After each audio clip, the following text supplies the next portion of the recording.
Estamos começando mais um programa Encontro com a Palavra e é uma alegria grande podermos estar juntos.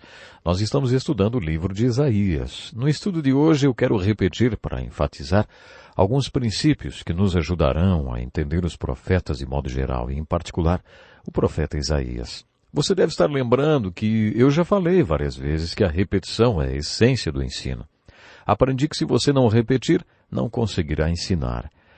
Samuel Johnson disse certa vez, ainda não compreenderam que é necessário relembrar mais do que ensinar coisas novas. Bem-vindo, isso mesmo, bem-vindo a mais um programa Encontro com a Palavra. No estudo de hoje quero repetir para enfatizar alguns princípios que nos ajudarão a entender os profetas de modo geral e em particular o profeta Isaías. Há duas partes do Velho Testamento que representam sua essência. Estou dizendo isso baseado em uma afirmação feita no Novo Testamento, referindo-se ao Velho Testamento. Estas duas partes essenciais do Velho Testamento são a lei e os profetas. A lei refere-se aos 5 primeiros livros do Velho Testamento, e os profetas são esses livros do Velho Testamento que começamos a estudar. Os livros proféticos começam com o livro de Isaías e terminam com o livro de Malaquias. Algumas vezes o Novo Testamento faz referência a Moisés e aos profetas, ou apenas aos profetas. Quando o Novo Testamento refere-se à divisão profética do Velho Testamento, não se refere a todos os profetas, como Elias e Eliseu ou Moisés ou até mesmo Davi, mas aos profetas que escreveram os livros proféticos.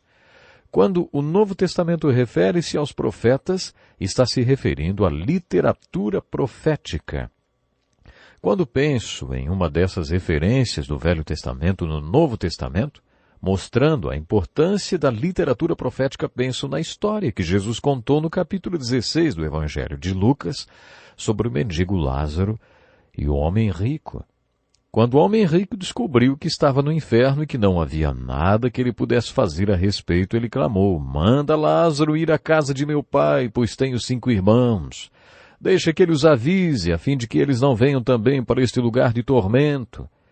A resposta que o homem rico obteve foi esta: "Eles têm Moisés e os profetas, que os ouçam." Mas o homem rico replicou: "Não, pai Abraão, mas se alguém dentre os mortos fosse até eles, eles se arrependeriam." Abraão respondeu: "Se não ouvem a Moisés e aos profetas, tampouco se deixarão convencer, ainda que ressuscite alguém dentre os mortos." Você percebe? Com essa citação que Jesus fez do Velho Testamento, este texto nos mostra que os profetas são sobrenaturais. Os livros proféticos são repletos de ensinamentos e profecias sobrenaturais que aconteceram, que se cumpriram literalmente. Algumas dessas profecias foram feitas centenas de anos antes do cumprimento e foram plenamente cumpridas. Isso é tão sobrenatural quanto a ressurreição. Por isso Jesus está dizendo no texto de Lucas que ou você acredita no sobrenatural ou não acredita. Se você não acredita nos profetas, você não iria acreditar em alguém que ressurgiu dos mortos. Uma das características dos profetas que já mencionei está relacionada à função do profeta. Uma das funções do profeta é mostrar o problema que está bloqueando a obra de Deus. Quando a obra de Deus se deparava com algum obstáculo, a função do profeta era anunciar o problema que estava sendo obstáculo para a obra de Deus até que ele fosse removido. Aí então a obra de Deus tomava seu rumo novamente. Foi por isso que os profetas apareceram na história dos Hebreus. No primeiro estudo dos profetas que fizemos, eu disse que todos os profetas que escreveram livros proféticos pregaram e morreram em um período específico da história dos Hebreus, entre 800 e 400 a.C. Este foi um período problemático na história do povo. Os exércitos assírios conquistaram o reino do norte e levaram o povo para o cativeiro. A invasão babilônica resultou na conquista e no cativeiro do reino do sul. Esses eram os grandes problemas do povo de Deus. Como Deus sabia que essas invasões e cativeiros aconteceriam, ele levantou os profetas nesse período para que eles pudessem alertar o povo sobre o julgamento que estava para acontecer. Os 2 cativeiros do reino do norte pelos assírios e do reino do sul pelos babilônios foram julgamentos de Deus. Deus sempre alertou seu povo através dos profetas que traria julgamento. O primeiro profeta nesse estudo da literatura profética analisado por nós é o profeta maior Isaías. Maior porque o seu livro é o mais extenso de todos e também porque ele foi o profeta dos profetas. Quando você conhece esses profetas, precisa entender o cenário histórico no qual eles estão inseridos. A literatura profética algumas vezes fornece esse tipo de informação nos primeiros versículos de alguns dos livros proféticos. Quando os profetas queriam fornecer uma perspectiva histórica, eles relatavam quais reis reinaram durante o período em que ele foi chamado para pregar. No início do ministério de Isaías, o rei era Uzias. O rei Uzias reinou por mais ou menos 52 anos. Isaías começou seu ministério profético no final do reinado de Uzias. Na verdade, foi quando Uzias morreu que Isaías teve sua experiência espiritual, na qual ele recebeu o chamado para ser profeta. Quando chegarmos ao livro de Amós, veremos que Amós pregou nos primeiros dias do reinado de Uzias. Quando Amós já era velho, Isaías era apenas um menino. Outro rei que reinou durante o ministério de Isaías foi Jotão, o filho de Uzias. Uzias pegou lepra nos últimos anos do seu reinado. Por isso seu filho Jotão reinou junto com ele até que ele morresse. Jotão também reinou nos primeiros anos do ministério de Isaías, mas depois um rei que não era bom, chamado Acás, foi coroado rei. Os sermões de Isaías durante o reinado de Acás eram diferentes daqueles que ele pregou durante o reinado de Uzias. Isaías também pregou durante o reinado de Ezequias, que foi um bom rei. Apesar de ter muito a dizer a respeito da invasão dos assírios no Reino do Norte, Isaías também alertou o Reino do Sul sobre os efeitos dessa invasão. Isaías morreu no início do reinado do terrível rei Manassés. Como já destaquei, existe uma maneira correta de dividir o livro de Isaías. Ele é dividido em duas partes.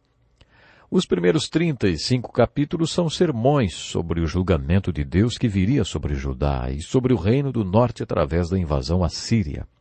Os capítulos 36 a 39 são uma pausa histórica, relatando que a invasão aconteceu.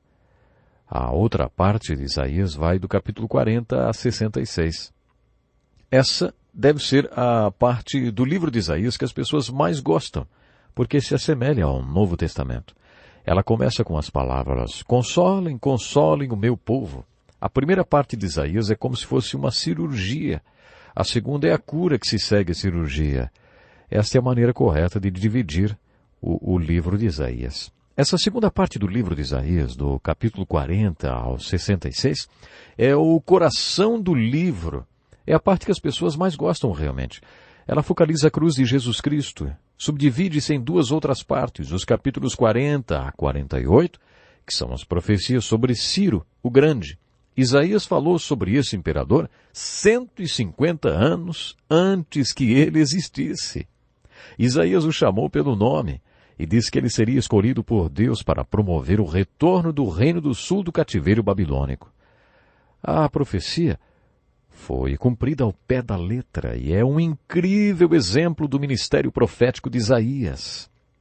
A segunda parte do livro de Isaías focaliza a primeira e a segunda vinda de Jesus, os dois adventos de Jesus. Portanto, essas são as maneiras de dividir o livro de Isaías.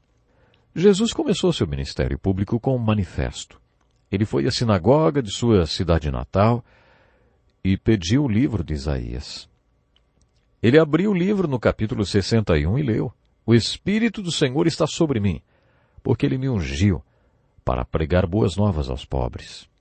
Jesus explica quem seriam os pobres. Ele me enviou para proclamar liberdade aos presos e recuperação da vista aos cegos, para libertar os oprimidos e proclamar o ano da graça do Senhor. Jesus referiu-se aos pobres como os que são cegos, confusos, pessoas que foram feridas pelas dificuldades da vida. Ele anunciou que iria curá-los. Esse foi o manifesto de Jesus. Eu vou dar visão aos cegos. Foi o ministério de ensino de Jesus. Liberdade aos presos. Ministério de aconselhamento de Jesus. Depois ele disse, liberdade aos oprimidos. Foi isso que Jesus disse que faria. E foi exatamente isso que ele fez. Faça um traçado da vida de Jesus baseando-se no Evangelho de Lucas ou nos outros evangelhos, e você verá que foi exatamente isso que ele fez.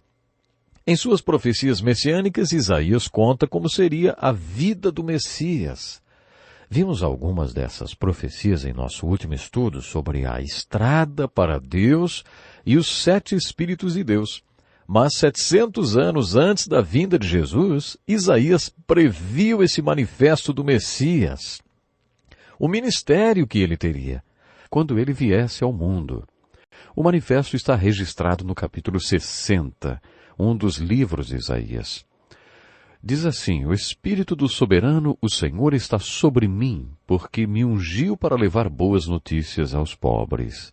Enviou-me para cuidar dos que estão com o coração quebrantado, anunciar liberdade aos cativos e libertação das trevas aos prisioneiros, para proclamar o ano da bondade do Senhor e o dia da vingança do nosso Deus, para consolar todos os que andam tristes e dar a todos os que choram em Sião uma bela coroa em vez de cinzas, o óleo da alegria em vez de pranto e um manto de louvor em vez de espírito deprimido. Eles serão chamados carvalhos de justiça, plantio do Senhor, para a manifestação da sua glória. No programa anterior estávamos analisando este manifesto e questionando o que ele quer dizer, o que ele significa para mim. A primeira aplicação que podemos tirar dele é que se você está cego, confuso, se não sabe nem diferenciar a mão esquerda da direita, se simplesmente não sabe o que fazer, então o ministério do Messias é dirigido a você. O seu manifesto declara que sua missão é satisfazer suas necessidades e tirar você desta cegueira. Se você é um desses cativos, se você está preso e não consegue fazer o que quer, se você não está fazendo o que quer, antes se limita a fazer aquilo que tem que fazer, aquilo que é levado a fazer, se você é viciado ou controlado por hábitos e desejos e lascívia e por todo tipo de correntes, se enfim você não é livre, então lembre-se, o ministério e a missão do Messias são dirigidos a você. Ele veio para pessoas como você, porque ele quer ver você livre.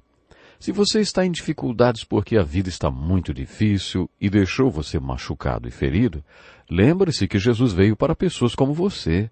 Ele quer ver você curado. Ele quer ver você pleno e realizado. Essa é a primeira aplicação do manifesto do Messias profetizado por Isaías e confirmado pelo próprio Messias quando ele veio ao mundo. A segunda aplicação já foi mencionada, mas nós vamos repetir. Procure estar sempre preparado para observar se as pessoas com quem você se encontra, com quem você fala no dia a dia, estão cegas ou são cativas. Será que elas estão feridas ou magoadas? Procure ver se elas estão cegas e confusas e não sabem o que fazer. Se você perceber que elas não são livres e estão feridas, machucadas ou magoadas, lembre-se que Jesus Cristo quer alcançá-las através de você. Ele quer usar suas mãos e seus talentos. Ele quer alcançar os cegos, cativos e feridos de coração através de você. Você tem consciência da compaixão que Jesus demonstrava pelas pessoas quando viveu neste mundo? Os escritos originais da Bíblia revelam que quando Jesus viu as multidões, ele chorou em prantos porque foi movido por compaixão por aquele povo. Mas o que as multidões tinham que o levaram a tanta compaixão? Cegueira. Elas eram como ovelhas sem pastor. Observe quantas vezes Jesus fala em cativeiro, em ser cativo. Observe como grande parte do seu ministério era dedicado à cura. Cerca de 1/3 do ministério de Jesus estava relacionado à cura. Por que ele curou tantas pessoas? Uma das respostas é porque Jesus as amava e queria curá-las. Há 2 tipos de pessoas no mundo. Aquelas pessoas que não são livres, pessoas acorrentadas a uma garrafa, a hábitos, a desejos, acorrentadas ao trabalho e a todo tipo de coisa. Outro tipo são as pessoas livres. Só aquelas pessoas que foram redimidas por Deus que são realmente livres. Frequentemente as pessoas livres, os crentes, os discípulos de Jesus, que já conheceram a verdade que os tornou livres, olham para os cativos que estão passando por momentos difíceis com indiferença e desdém. Quando o Messias veio ao mundo, ele era incapaz de passar por algum cativo sem libertar aquela pessoa. Isso era parte do seu amor e compaixão pelos cativos. Quando Jesus encontrou os feridos, teve o mesmo sentimento de compaixão e amor. Em seus ensinamentos, ele afirmou que ninguém está imune às tempestades da vida. Jesus disse que a vida é como duas casas, uma ao lado da outra. A tempestade vem sobre as duas. Uma casa fica firme e a outra cai. A diferença é que uma tem um fundamento e a outra não. A casa fundamentada ilustra a pessoa que ouviu e obedeceu aos ensinamentos de Jesus. A pessoa que está construindo sua casa sem um fundamento é a pessoa que ouviu os ensinos de Jesus, mas nunca os aplicou nem os obedeceu. Com essa ilustração tão bonita, Jesus está ensinando muitas coisas. Uma delas é que a vida é difícil. As duas casas são atingidas pela tempestade. A questão é que todo mundo passa por tempestades. E porque a vida é difícil e ninguém está imune às tempestades da vida, muitas pessoas feridas, magoadas e machucadas. O ministério de Jesus é dirigido a essas pessoas. Quando uma pessoa com o coração ferido e magoada cruzar o seu caminho, lembre-se que talvez Cristo queira alcançá-la através de você. O outro aspecto da pregação messiânica de Isaías está focado na morte de Jesus Cristo. Talvez o capítulo da Bíblia referente à morte de Cristo mais importante seja realmente o capítulo 53 de Isaías. Neste lindo capítulo, Isaías começa com uma pergunta. Quem creu em nossa mensagem e a quem foi revelado o braço do Senhor? Lembre-se que a única coisa que ele perguntou a Deus quando foi comissionado foi: até quando, Senhor? Por quanto tempo ele iria pregar até que o povo ouvisse? Isaías tinha plena consciência de que se o Espírito Santo não revelasse o significado da palavra quando ela fosse pregada às pessoas, elas não iriam entender. Foi por isso que ele começou o capítulo 53 com a pergunta: quem creu em nossa mensagem? E a quem foi revelado o braço do Senhor? O que ele está perguntando de fato é: quem realmente entende o significado da morte de Jesus? O capítulo mais importante do livro de Isaías fala sobre o significado da morte de Jesus Cristo. O centro de sua mensagem está no versículo 6 do capítulo 53. Todos nós, tal qual ovelhas, nos desviamos, cada um de nós se voltou para o seu próprio caminho, e o Senhor fez cair sobre ele a iniquidade de todos nós. Isaías explica que o castigo que nos trouxe a paz estava sobre ele, e pelas suas pisaduras fomos curados. O 6º versículo desse importante capítulo começa e termina com a mesma palavra, todos nós. Da primeira vez que Isaías usa a palavra todos nós, ele diz, todos nós, tal qual ovelhas, nos desviamos, cada um de nós se voltou para o seu próprio caminho. Sabe, deveríamos nos perguntar, será que da primeira vez que Isaías fala, todos nós, tal qual ovelhas, eu me incluo também? Será que respondi, bé? Será? Eu fiz a mesma pergunta quando estudamos o Salmo 23. O Senhor é meu pastor, de nada terei falta, em verdes pastos me faz repousar e me conduz a águas tranquilas. Eu disse que isso significa duas coisas. Significa que o Senhor é meu pastor e que eu sou apenas uma ovelha. Existe outra passagem na qual a Bíblia nos exorta a dizer bé. É, isso mesmo.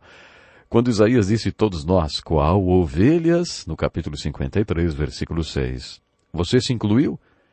Nós nos desviamos, é? Cada um de nós se voltou para o seu próprio caminho. Na segunda vez que Isaías usa a expressão todos nós, ele dá uma notícia boa. Da primeira vez, o todos nós, de Isaías 53:6, acontece uma má notícia. Todos nós somos como ovelhas, todos nós somos pecadores, todos nós nos desviamos. Na segunda vez que Isaías usa a expressão todos nós, ele diz, e o Senhor fez cair sobre ele, Jesus, a iniquidade de todos nós. Neste todos nós que Isaías diz, você se inclui? Você está percebendo o que quero dizer? Da primeira vez que Isaías usou a expressão todos nós, você se incluiu. Se você confessar que também se incluiu ou se inclui na segunda vez que ele usou a expressão todos nós, então você está realmente confessando o que precisa confessar para crer no significado da morte de Jesus Cristo na cruz. O objetivo do capítulo 53 de Isaías é que você e eu entendamos e apliquemos o significado da morte de Jesus Cristo para nossos pecados. O que esse capítulo tão importante da Bíblia quer dizer e o que ele significa para você Primeiro, este capítulo diz que você é um pecador, uma ovelha que saiu por aí seguindo seu próprio caminho. Essa é a má notícia do capítulo que você e eu precisamos confessar. Este capítulo também traz a boa notícia de que Deus colocou sobre Jesus Cristo a iniquidade de todos nós. Este segundo todos nós incluiu você, e você precisa confessar isso. O castigo que você deve receber para ficar em paz com Deus está sobre Jesus. E aí, você acredita nisto? O capítulo 53 de Isaías é citado várias vezes no Novo Testamento. Quando isso acontece, a citação sempre se refere à morte de Jesus e aos nossos pecados. Os apóstolos do Novo Testamento criam que o capítulo 53 de Isaías estava falando sobre Jesus. Creio que esse capítulo seja uma das passagens bíblicas mais importantes a respeito do significado da morte de Jesus Cristo. O significado da morte de Jesus Cristo está sintetizado em um versículo. Todos nós, tal qual ovelhas, nos desviamos. Cada um de nós se voltou para o seu próprio caminho. E o Senhor fez cair sobre ele a iniquidade de todos nós. Isaías fez uma profecia a respeito da vinda do Messias. No deserto, preparem o caminho para o Senhor. Isso inclui cada um de nós, preparando nossos corações para receber a Jesus, para que possamos ser estradas para o Senhor. Isso quer dizer que nossa montanha de orgulho deve ser nivelada e os vales do nosso homem interior devem ser preenchidos com o Espírito Santo de Deus. Lembre-se que Jesus declarou abertamente o que ele faria quando viesse ao mundo através do manifesto do Messias de Isaías 61. Ele proclamaria sua mensagem para os cegos e pobres, os cativos e os feridos de coração. Temos que parar por aqui, mas quero deixar o desafio para que você se examine e descubra em que posição você está com relação a Jesus. Eu espero por você para o nosso próximo programa Encontro com a Palavra, se Deus quiser, e há bênçãos para nós. Até lá.